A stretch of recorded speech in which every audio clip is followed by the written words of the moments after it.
तो हमें एक ओवरव्यू दें कि नक्सलबाड़ी से इसकी शुरुआत कैसे हुई, ये अपने चरम पर कैसे पहुंचा। इससे पहले कि हम इस पर चर्चा करें कि भारत की इसके खिलाफ लड़ाई और इसे खत्म करने के मिशन में अभी क्या हो रहा है। हाँ बिल्कुल, अच्छा सवाल है और वापस आके बहुत अच्छा लगा। अब बात यह है कि आपको नक्सलवाद या माओवाद के बारे में ये समझना होगा, आप इसे जो भी कहें, वामपंथी उग्रवाद, कि ये एक विचारधारा है। आप जानते हैं, ये ऐसा नहीं है कि भेदभाव का शिकार होने वाले किसानों ने अचानक हथियार उठा लिए और राज्य की शक्ति को चुनौती दे दी। इस सब का पता रूस और चीन की क्रांतियों से लगाया जा सकता है, विशेष रूप से चीन से, क्योंकि भारत में माओवादी वास्तव में माओ जेडोंग से अधिक प्रभावित हैं। उन्होंने 20 और 30 के दशक में चीन में जो किया और अंततः 1948 में चीन में सत्ता पर कब्जा कर लिया। उन्होंने राष्ट्रवादियों को बाहर निकाल दिया और चीनी कम्युनिस्ट पार्टी अभी भी शासन करती है। मैं आपके करियर के दौरान आपने जो देखा है उस पर आपका दृष्टिकोण चाहता हूं कि इस आंदोलन के लिए राजनीति कितनी महत्वपूर्ण थी और शायद राजनीति के कारण हमने क्या गलतियां की।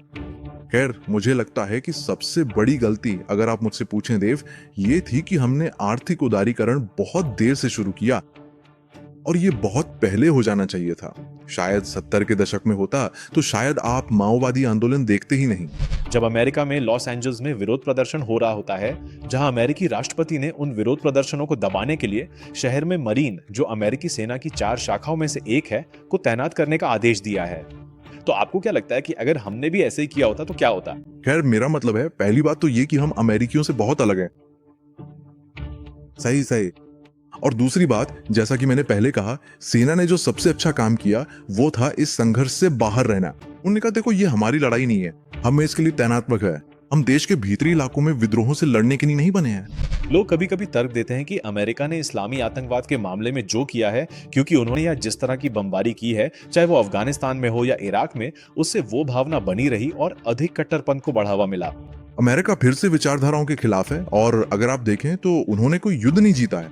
1991 में गल्फ स्टॉर्म 1 के बाद भी अमेरिका ने कभी कोई युद्ध नहीं जीता है।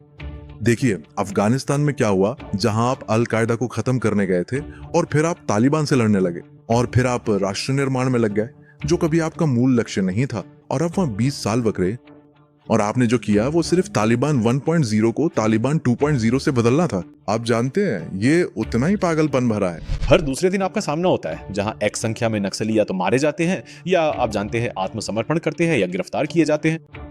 अगर ये इतना आसान था तो अतीत में इसे इतना कठिन क्या बना रहा था? खैर, आप जानते हैं, तथ्य ये है कि सुरक्षा बलों की उपस्थिति बहुत अधिक बढ़ गई है। उनमें सीपीआई माओवादी के महासचिव बसव राजू भी थे। नक्सलवाद के खिलाफ बड़ी लड़ाई पर चर्चा करने से पहले मैं अभी केवल इसी व्यक्ति पर ध्यान केंद्रित करना चाहता हूं। भारत सरकार के अनुसार यह पिछले 30 वर्षों की सबसे बड़ी सफलता थी। क्यों? ये पहली बार है जब किसी माओवादी प्रमुख को मारा गया है। जब नक्सलवाद के कैडरों से लड़ने की बात आती है, जब नक्सलियों की किसी यूनिट से लड़ने की बात आती है, तो इसमें शामिल सैनिकों के लिए ये अनुभव कैसा होता है? ये कितना खतरनाक है? और जैसा कि मैंने कहा, एक सामान्य सैन्य अभियान की तुलना में ये कैसा है? बहुत अच्छा सवाल है वे। और आप जानते हैं, मुझे लगता है कि ये माओवादियों के लड़ने का तरीका है। वे नियमित सेनाओं की तरह प्रशिक्षण लेते हैं।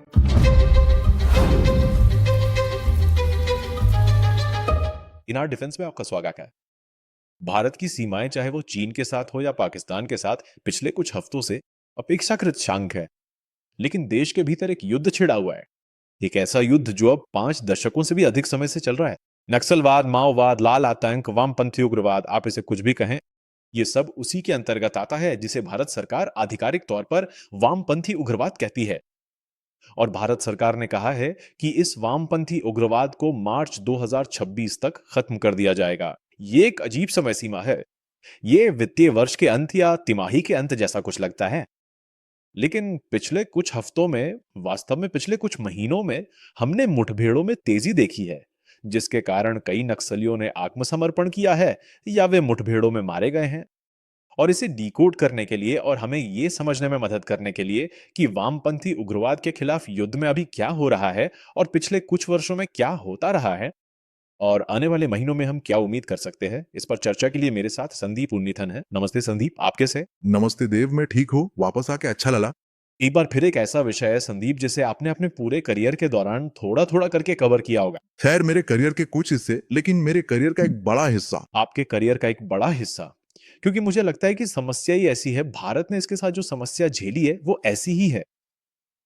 और यही कारण है कि मैं आपसे भारत में वामपंथी उग्रवाद के इतिहास के बारे में एक संक्षिप्त जानकारी देने के लिए कहूंगा। क्योंकि रिकॉर्डिंग शुरू करने से पहले हम इस पे चर्चा कर रहे थे। आप मुझे नीचे कैफेटेरिया में मिले थे और आपने मुझसे पूछा था कि क्या ये विषय ऑनलाइन बहुत अधिक ध्यान आकर्षित करता है। और जब हम मीडिया में ट्रैक्शन की बात करते हैं तो हमारा मूल रूप से मतलब ये होता है कि क्या हमें इस तरह के विषयों में पाठकों की रुचि मिलती है।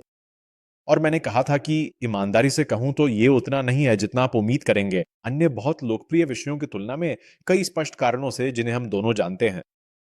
तो यही कारण है कि मैं चाहता हूं कि आप हमारे श्रोताओं और दर्शकों को समझाएं कि वामपंथी उग्रवाद क्या है, इसने कैसे आकार लिया और ये कैसे विकसित हुआ। अब मुझे पता है कि इसकी शुरुआत पश्चिम बंगाल, उत्तरी पश्चिम बंगाल के नक्सलबाड़ी नामक गांव से हुई थी, जहां से नक्सलवाद शब्द आया है। नक्सलबाड़ी जो मूल रूप से किसान आंदोलन था, किसानों का विद्रोह था। हमने वहां से शुरुआत कैसे की, जो अगर मैं गलत नहीं हूं तो 1967 में था। और दशकों बाद हमारे पास वो था जिसे रेड कॉरिडोर के रूप में जाना जाता था, जो पश्चिम बंगाल, छत्तीसगढ़, बिहार और झारखंड के कुछ हिस्सों तक फैला हुआ था। एक दर्जन से अधिक भारतीय राज। बिल्कुल बिल्कुल। हाँ। तो हमें एक संक्षिप्त विवरण दें कि नक्सलबाड़ी से इसकी शुरुआत कैसे हुई। इससे पहले कि हम इस पर चर्चा करें कि अभी क्या हो रहा है, ये अपने चरम पे कैसे पहुंचा, भारत की इसके खिलाफ लड़ाई और इसे खत्म करने के मिशन के बारे में। हाँ, बिल्कुल। अच्छा सवाल है और वापस आके बहुत अच्छा लग रहा है। अब बात यह है कि आपको समझना होगा, नक्सलवाद या माओवाद, आप इसे जो भी कहें, वामपंथी उग्रवाद के बारे में बात यह है कि ये एक विचारधारा है। आप पर जानते हैं, ये उन किसानों के बारे में नहीं है जिनके साथ भेदभाव किया जा रहा है। अचानक आप जानते हैं, हथियार उठा लिए और राज्य की शक्ति को चुनौती दी।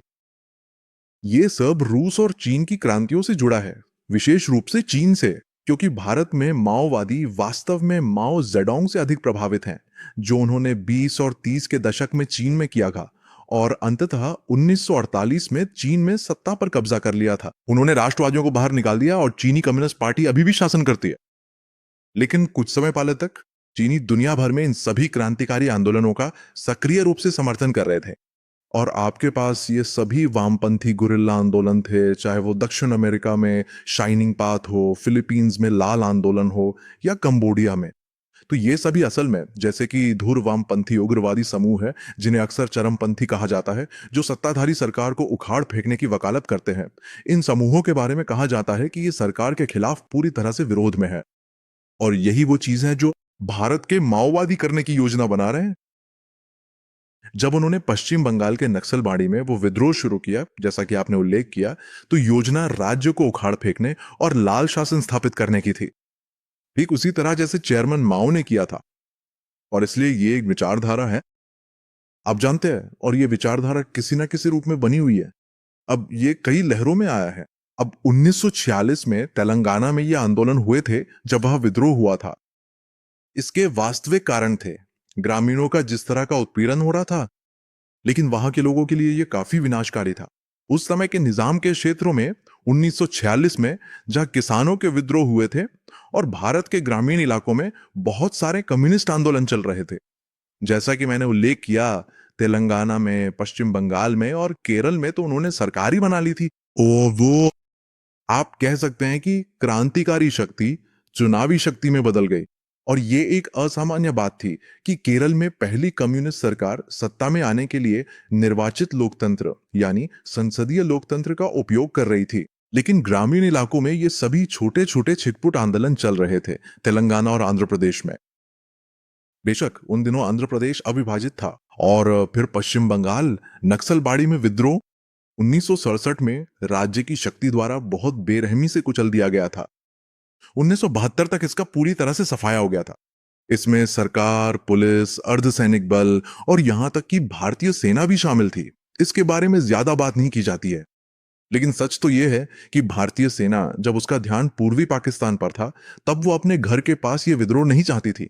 वाह, ठीक है। तो यही कारण है कि मैंने जनरल जैकब से बात की है, जो उस समय ईस्टर्न कमांड के चीफ ऑफ स्टाफ थे।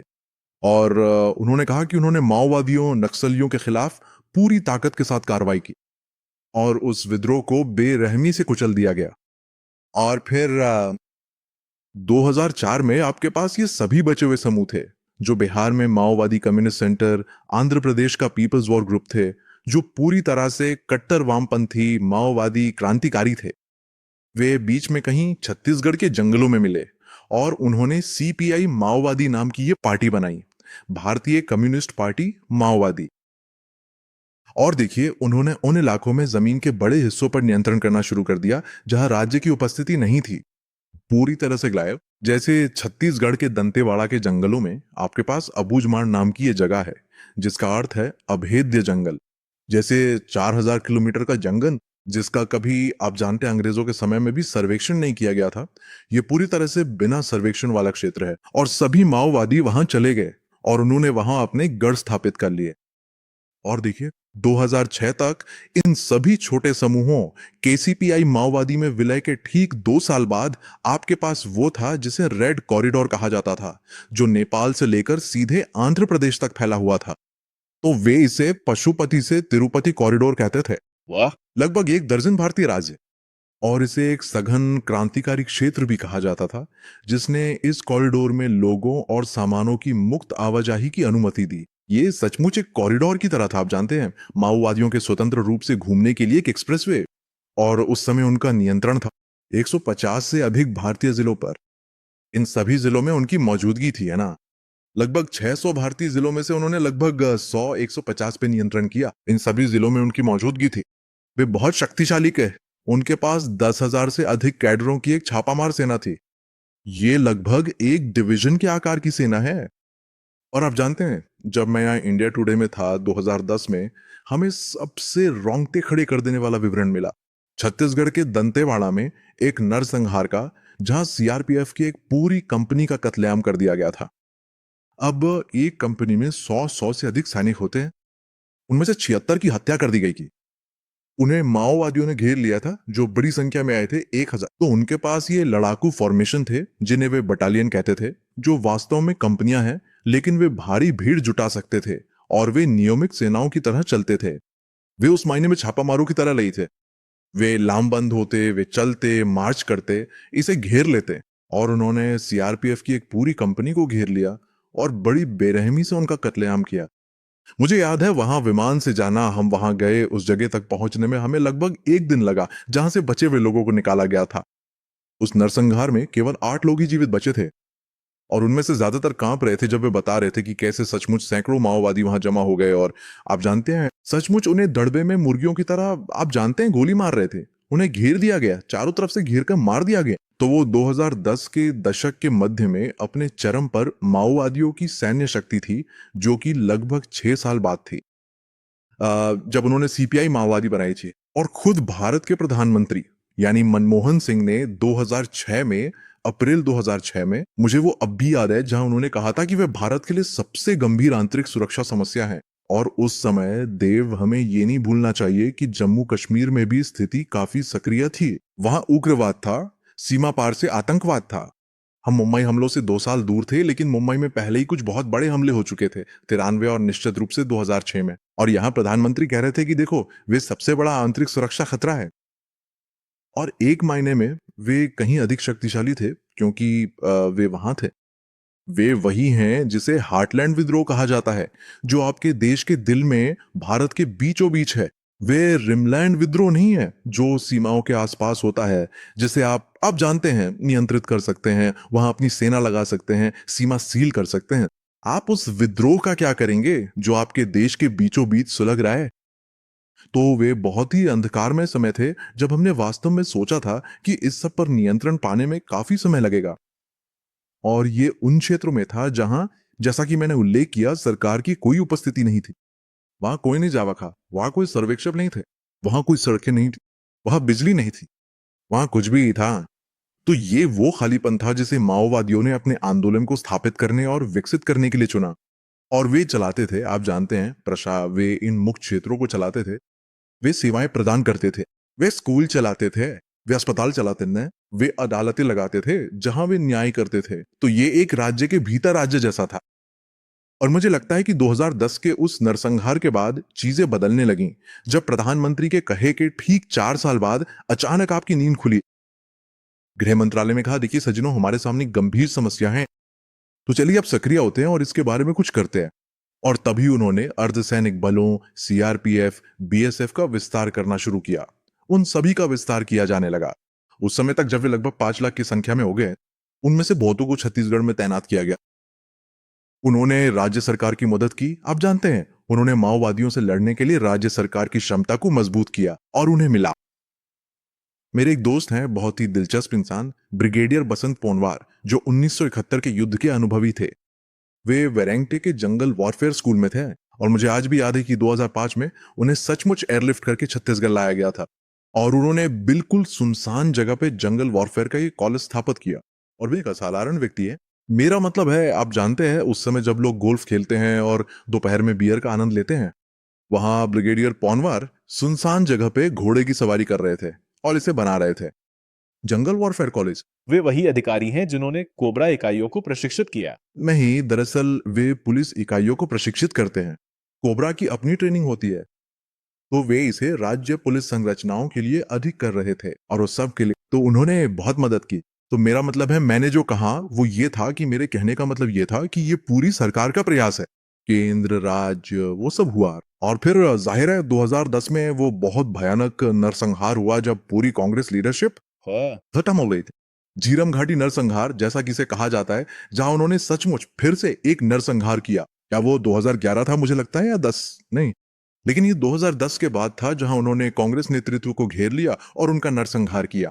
मुझे लगता है कि वो 2013 था, अगर मैं गलत नहीं हूं तो, या 10 साथ में दे लिए। लेकिन ये माओवादियों का चरम दौर था। वे, आप जानते हैं, मध्य भारत पर पूरी तरह से नियंत्रण में थे। वो रेड कॉरिडोर एक हकीकत था। और मुझे लगता है कि जिस चीज ने उन्हें उत्साहित किया वो ये था कि नेपाल में एक बहुत ही सफल विद्रोह हुआ था।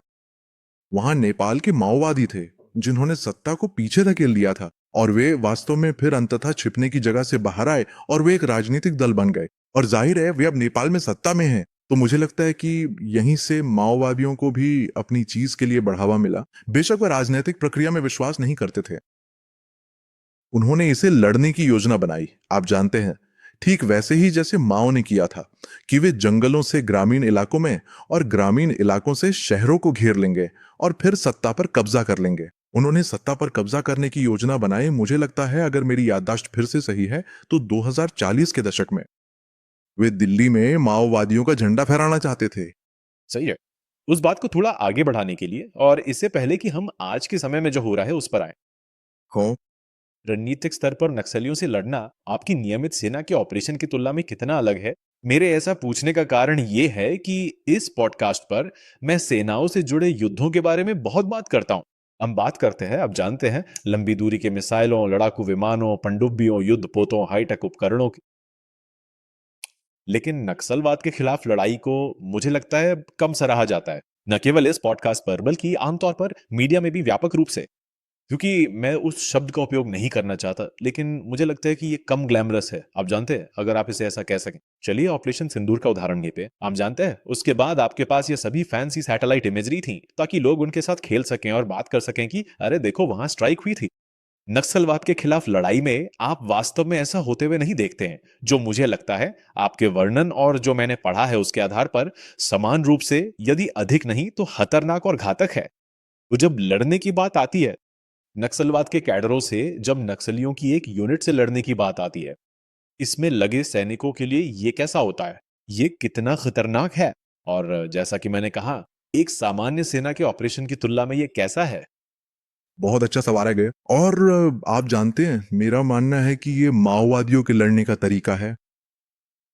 वे नियमित सेनाओं या मिलिशिया की तरह प्रशिक्षण लेके, मैंने उनका आप जानते हैं, साहित्य देखा है।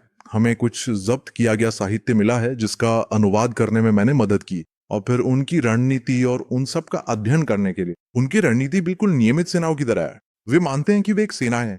वे पीपल्स लिबरेशन गुरिल्ला आर्मी गए, तो वे सीपीआई माओवादी की सैन्य शाखाएं हैं। अब वे प्रशिक्षण लेते हैं, वे संगठित है, वे बिल्कुल वैसे ही ड्रिल करते हैं जैसे नियमित सेनाएं करती हैं। तो ये जे और के की तरह नहीं है, जहां आपके पास, आप जानते हैं, आतंकवादी छोटी टीमों में काम करते हैं, 2 आतंकवादी या 4 आतंकवादी। यहाँ वे एक नियमित सेना की तरह संगठित है। उनके पास बटालियन है, जिन्हें वे कहते हैं, उनके पास बटालियन है जो वास्तव में कंपनियां है ना? वे 100 से अधिक की मजबूत बटालियनें हैं और वे, आप जानते हैं, नियमित सेनाओं की तरह चलते हैं। वे बहुत अनुशासित है। उनके पास अच्छे निशानेबाज है। वे बिल्कुल वैसे ही प्रशिक्षण लेते हैं जैसे नियमित सेना की इकाइयां लेती हैं। तो यही कारण है कि मुझे याद है जब मैं 2010 के उस भयानक नरसंहार के बचे लोगों का इंटरव्यू ले रहा था, बचे हुए लोगों में से एक ने मुझे यह बताया था और वो आज भी मेरे दिमाग में अटका हुआ है 15 साल बाद भी, कि मैंने कहा, आप जानते हैं आप लोगों ने एकजुट होकर इन लोगों से लड़ाई क्यों नहीं की जब वे, आप जानते हैं, मेरा मतलब है ये निश्चित रूप से एक आम आदमी का नजरिया है, लेकिन आप जानते हैं उसने मुझसे जो कहा वो ये था कि जब फायरिंग शुरू हुई तो सीआरपीएफ के उस व्यक्ति ने मुझे बताया, जो बच गया था, कि देखो, हम जेओके में तैनात थे। अब हमने वहां उग्रवादी हमले देखे थे। हमने सोचा कि वे गोली चलाएंगे और फिर भाग जाएंगे। और उसने कहा फिर फायरिंग तेज होती गई और तेज होती गई और फिर संख्या बढ़ती रही। तब हमें एहसास हुआ कि हम सब चारों तरफ से घिर चुके हैं और फिर भगदड़ मच गई और वे भागे और वे, अब जानते हैं, और इसी तरह उन सभी का नरसंहार किया गया। सामान्य बात यह है कि जब आप पर हमला होता है तो आप तुरंत मोर्चा संभाल लेते हैं, आप डर जाते हैं, या आप कवर लेते हैं और फिर जवाबी फायरिंग करते हैं। और आप जानते हैं कंपनी एक बहुत ही शक्तिशाली चीज है। एक कंपनी डटकर 1 हफ्ते, यहां तक कि 2 हफ्ते तक अपनी रक्षा कर सकती है। तो यह बात यह है कि ये नहीं समझा गया कि माओवादियों को कैसे प्रशिक्षित किया गया था। उन्हें बिल्कुल नियमित सेनाओं की तरह प्रशिक्षित किया गया था और उन्हें घेरने और फिर लड़ने के लिए प्रशिक्षित किया गया था। और निशानेबाजी और ऐसी तमाम चीजों पे बहुत जोर दिया जाता है। तो मुझे लगता है कि शुरुआत के साल वास्तव में बहुत घातक थे पुलिस, अर्धसैनिक बलों और सीएपीएफ के लिए, जब वे नहीं समझते थे कि माओवादी कैसे प्रशिक्षण लेते हैं और कैसे चलते हैं। और इसके अलावा दूसरी चुनौती ये है कि वे बाहरी नहीं है। वे पाकिस्तान या अफगानिस्तान या कहीं और से नहीं आ रहे हैं। वे सब स्थानीय लोग हैं। तो एक तरह से वे स्थानीय लोग हैं जिनका विचारधारा से ब्रेन वॉश किया गया है, वैचारिक रूप से ब्रेन वॉश, और वे आदिवासी हैं। वे सब इसी मिट्टी के लाल हैं। वे पुलिस कर्मियों या अर्धसैनिक बलों के जवानों से बेहतर जंगल को जानते हैं, जिन्हें पूरे देश से लाया जाता है। और उनके लिए जंगल एक अजनबी जगह है, लेकिन वहां के माओवादी छापामार के लिए वो उसी जगह का है। वो उस गांव को जानता है, वो लड़ने के लिए तैयार है।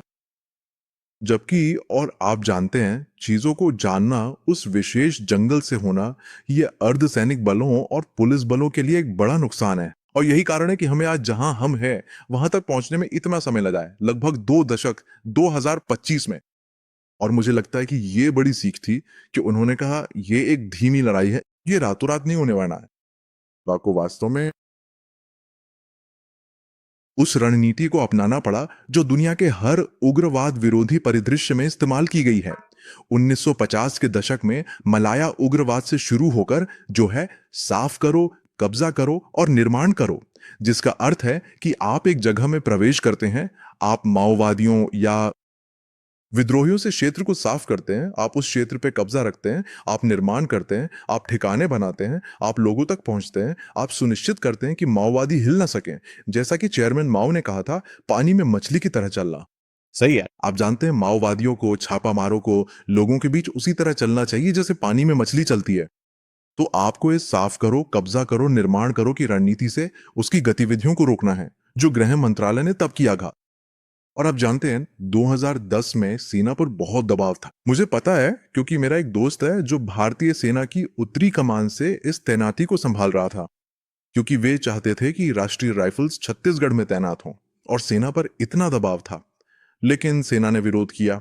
उन्होंने कहा, हम किसी भी तरह छत्तीसगढ़ में तैनात नहीं होने जा रहे हैं, क्योंकि तब ये एक ब्लैक होल बन जाता है। क्योंकि आप वहां आरआर का एक सेक्टर भेजते हैं, अगले साल दूसरा सेक्टर होगा, फिर तीसरा सेक्टर होगा, और इससे पहले कि आप जान पाए, भारतीय सेना उत्तर पूर्व में, उत्तर में, केंद्र में, हर जगह तैनात हो जाएगी।